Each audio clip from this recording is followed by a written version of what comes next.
परमेश्वर का पाना बहुत आसान है। काल ने हमें इतना उलझा दिया, जैसे भी किसी के संतान नहीं है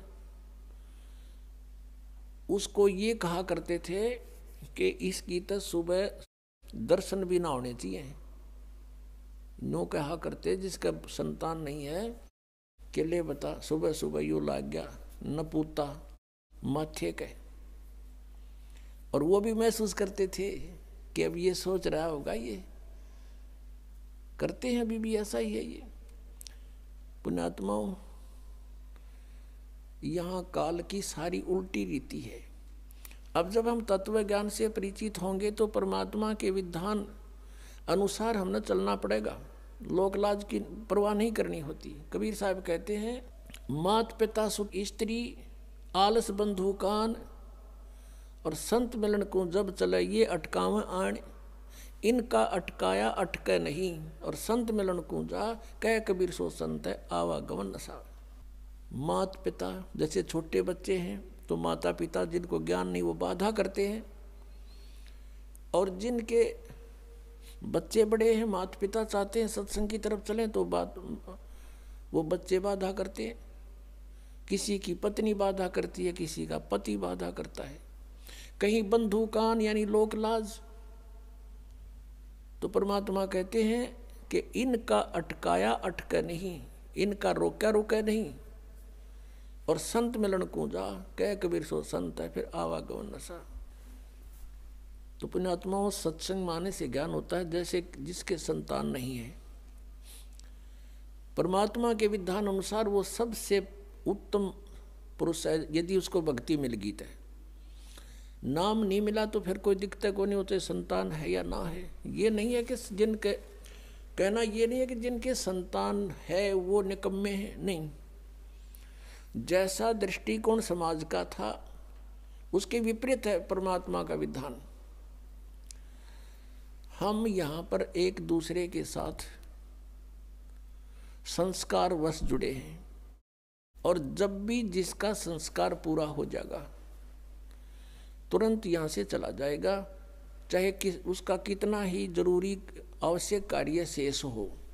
आपको खूब पता इस बात का।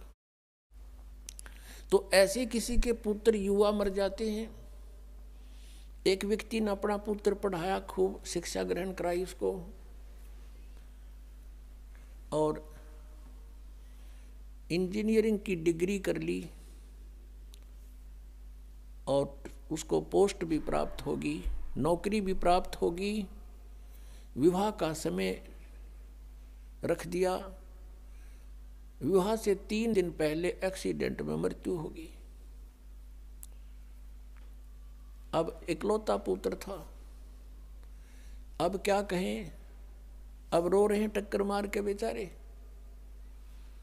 तो पुण्यात्माओं, ये सोचना पड़ेगा कि जिसका जितना समय, जिसका संयोग संस्कार जिसके साथ है उतना ही रह सकोगे, उससे ज़्यादा नहीं। उससे ज़्यादा यानी फिर हम ये आगे बताएंगे कि इस परमेश्वर कबीर जी की शरण में आने के बाद और पूरा ही परिवार मालिक के चरणों में लग जा, उसका तो कहना है कि नहीं तो जो लगेगा उसको राहत अवश्य मिलेगी।